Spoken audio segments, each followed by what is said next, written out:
Do you follow a diet that might be heavier in carbohydrates? Maybe you're a vegan, maybe you're a vegetarian, maybe you live in a country that is not catered to typical American eating, in which most diets are regulated towards, like keto and other things. If that sounds like you, stick around for this video to learn how to uncover how you can eat true to yourself and still achieve the goals that you have with your own body. My name is Leslie Urbis. I'm a registered dietitian and a personal trainer. And on this call with me today, I have someone that would like to ask me a question. So, Kanishka, I'd love to hear, what's your question for me today? Hi, Leslie.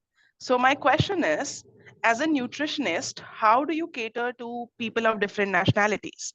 For example, I'm an Indian, and our diet is very heavy on pulses, lentils, veggies, milk, and less on eggs, chicken, and other forms of meat.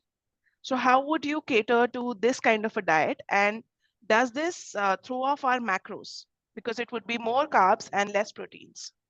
Yes, I love this question. So, what most people don't know about me is that in 2023, I took a trip with a bunch of friends and I came back a vegetarian. I have not eaten a meat in over a year and 2 months as of now.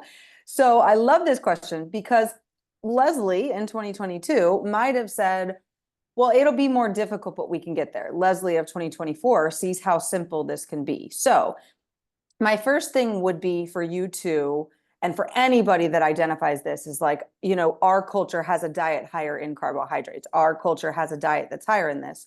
And so I know in a macronutrient world, they put so much priority on protein. So I'm already in a position to not meet my macros appropriately because I have a diet higher in carbs. My first tip would be to change that thinking to the way that I eat is acceptable for me to achieve the body that I want to achieve with ease. Because we want to come from a level that, first of all, what you're eating is sufficient for you to be the healthiest version of yourself. The second thing is, yes, even though I am, from the United States and I currently live in Spain, I work well with people with all different types of varieties of diets, of different types of things that they have in their life. And as you said, you have a high amount of lentils in your diet. So does it worry you because you don't eat a lot of what I would call straight protein, which would just be like eggs, chicken, meat, things like that? Is that where your concern comes from? Yes. Yes. Okay. Yeah. So with that, we've developed this connotation that it has to be straight protein in order to get the benefit, right? I like to explain it as you're just eating one food that kills two birds with one stone, right? So I'm eating this one healthy lentil that actually does so much for me, right? Lentils are very high in vitamins and minerals. Lentils are very high in fiber. Lentils are very high in phytonutrients. And I love to explain phytonutrients as the nutrient that goes in and fights off all the bad chemicals. So now we have a stress reduction, we have a decrease on the vagus nerve, we have a more regulated bowel situation, like the system is better. So because we're having more regulation, it's actually much easier for us to have a healthy life and to shed any weight or health issues. So again, I would flip it to, well, lentils are lesser of a protein because they're not a straight protein too. Lentils are the perfect protein for me. Now, that does come to a situation where a lot of people are taught if you're going to eat lentils, you need to have some sort of carbohydrate to have a complete carbohydrate. That's not false. So would your diet potentially be higher in carbohydrates? Yes, but there's an easy way to switch that so that way those carbohydrates are A, used, and B, not played against you. So far, any questions? All Okay, good? good.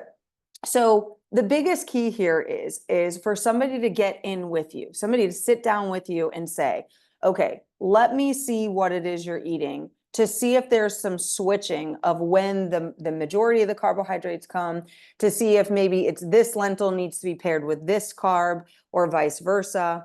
And really getting into the nitty gritty of what is unique for you and your digestion system, your digestion code, all of that. So that is something where you can Google your macros at any second, right? You can go and find your macros. I need this many proteins, carbohydrates, and fat. but it doesn't help you to know how that should work for you, in alignment with you, in alignment with your digestion code. So it doesn't really matter, what country you're in, what the diets are telling you have to do.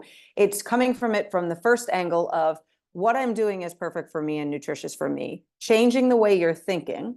And then second, getting that right person to come in and sit down with you and look at how you're putting things together based on each day. One of the things I've always talked about in my videos is that on a day you work out heavily versus a day you don't work out heavily, your nutrition should change. It shouldn't be the same each day.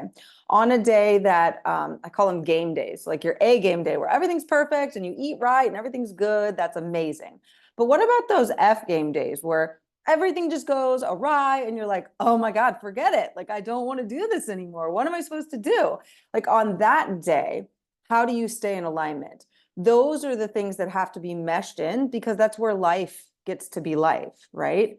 So that would be my second thing, was really finding that right person for you that will sit down and, go through what your life looks like and how you can make it work for you instead of having to change your life to fit into a diet. Okay, cool. Well, I know we've had this amazing opportunity to have this conversation, and I know you run a business too. So I want to give you just a second if you'd like to tell everybody what you do. Below will be the links to connect with her. I would love for you to meet her as well. She's absolutely amazing. But please feel free to take a few seconds and explain what you do. All right. Thank you. Thanks a lot, Leslie. So I am an acupressure therapist, and I have been doing this work for almost 2 years now. I'm very, very passionate about this work because it comes from my personal struggle and my mother's personal struggle with the conventional healthcare system, where you have doctors who are judgmental, where the clinics give you anxiety, where doctors do not give you the necessary support and care and attention that you would need as a patient.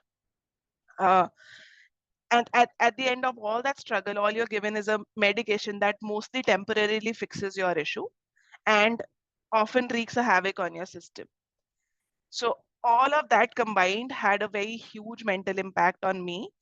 And as a result, I was out there looking for alternative medicine which can help. It started with helping my own mother, but as I went deeper into it, I just found myself more and more interested in acupressure because, first of all, the crux of acupressure is in diagnosis. You are able to diagnose a disease from so many angles, including, how different organs react with each other, how different elements in the body balance each other. So diagnosis is one. And then it's very, very gentle. So it allows you to give treatment without having any side effects. It does not invade the body. So it's very safe to do. So I just felt that I had found my perfect solution to the problems that I was feeling, and I decided to go all in to be a therapist in this field and help people who, like me, feel frustrated with the conventional healthcare system. So as of today, I give offline consultations at my clinic in Ghaziabad, India, and I also give online consultations via Zoom or Google Meet. Yeah. That's amazing. Awesome. So please feel free to check her out on the links below this video. And of course, like, share, and subscribe to my channel, and share this video with anyone that you think that this might be helpful for. I will catch you guys on the next one. Bye for now.